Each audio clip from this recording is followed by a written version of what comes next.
राम एक छोटे से गांव में रहता था जो सुनहरे सूरजमुखी के खेतों के बीच बसा हुआ था। वो एक किसान था। उसके हाथ सालों से धूप में काम करते करते कठोर हो गए थे। लेकिन राम दिल का बहुत अच्छा था। हमेशा मुस्कुराता और मदद के लिए तैयार रहता था। राम का दिन सूरज निकलने से पहले ही शुरू हो जाता था।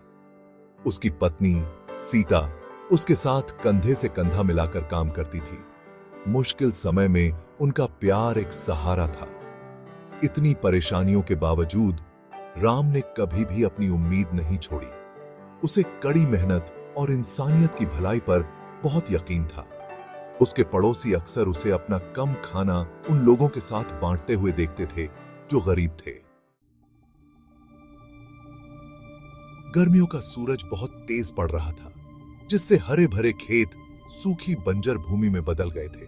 उस साल बारिश नहीं हुई थी, जिससे गांव वाले मायूस होकर आसमान की तरफ देख रहे थे।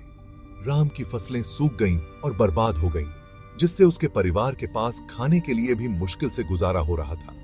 गांव वाले परेशान हो गए। उनके चेहरे चिंता से भर गए। राम का दिल अपने साथी गांव वालों के लिए दुख रहा था।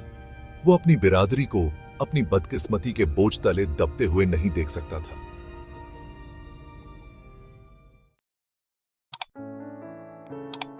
राम ने जादुई बीज की कहानी तुरंत अपनी पत्नी सीता को बताई। हालांकि सीता को शक हुआ, लेकिन उन्हें अपने पति के फैसले पर भरोसा था। उन्होंने साथ मिलकर इस अद्भुत बीज को खोजने के लिए एक सफर पर निकलने का फैसला किया। अगली सुबह चावल की एक छोटी सी पोटली और अटूट दृढ़ संकल्प के साथ राम और सीता दूर पहाड़ियों की ओर चल पड़े। कई दिनों तक चलने के बाद वे पहाड़ियों के बीच बसे एक दूर दराज के गांव में पहुंचे। वे एक नेकदिल बूढ़ी औरत के पास पहुंचे जो अपने बगीचे की देखभाल कर रही थी, और उन्होंने उनकी भरपूर फसल के पीछे का रहस्य पूछा। बूढ़ी औरत ने राम और सीता की कहानी ध्यान से सुनी। उनकी परेशानी और उनकी निस्वार्थता को देखते हुए उसने उनकी मदद करने का फैसला किया। उसने उन्हें सूखे में भी उगने वाले बीजों का एक छोटा सा थैला उपहार में दिया। बूढ़ी औरत ने उन्हें आगाह करते हुए कहा, ये बीज खास हैं। राम और सीता आभार से अभिभूत थे। उन्होंने उसके उपहार का सम्मान करने और इसका उपयोग अपने गांव की मदद के लिए करने का वादा किया। गांव वापस उनका सफर छोटा लगा। उनके कदम हल्के हो गए थे।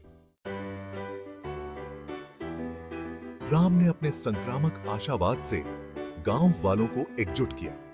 उसने उन्हें अपने संदेहों को दूर करने और एक साथ काम करने के लिए मना लिया। उसने सभी के साथ बीज साझा किए और साझा जिम्मेदारी के महत्व पर जोर दिया। गांव वाले राम के अटूट विश्वास से प्रेरित होकर मान गए। वे राम के साथ कड़ी मेहनत करते रहे, जमीन तैयार की और बीज बोए। हफ्ते महीनों में बदल गए। आखिरकार उनकी मेहनत रंग लाई। सूखे में भी उगने वाली फसलें लहलहा उठीं, जिससे पूरे गांव के लिए भरपूर भोजन मिला। राम, जो कभी गरीब किसान था, अब उनकी उम्मीद की किरण बन गया था। उसकी दयालुता का फल सभी को मिल रहा था। उसके निस्वार्थ कार्य ने न केवल उसके गांव को भुखमरी से बचाया, बल्कि उन्हें समुदाय और धैर्य का सही अर्थ भी सिखाया। गांव वालों ने सीखा कि विपत्ति के समय भी एकता और करुणा किसी भी चुनौती से पार पा सकती है। राम की कहानी उस दयालु किसान की, जिसने अपने गांव को बचाया, एक किंवदंती बन गई जो पीढ़ी दर पीढ़ी चली आ रही है। यह एक निरंतर याद दिलाता है कि दयालुता का एक छोटा सा कार्य भी दृढ़ता से प्रेरित होकर एक बड़ा प्रभाव डाल सकता है, जीवन को बदल सकता है और एक उज्जवल भविष्य के लिए आशा का पोषण कर सकता है।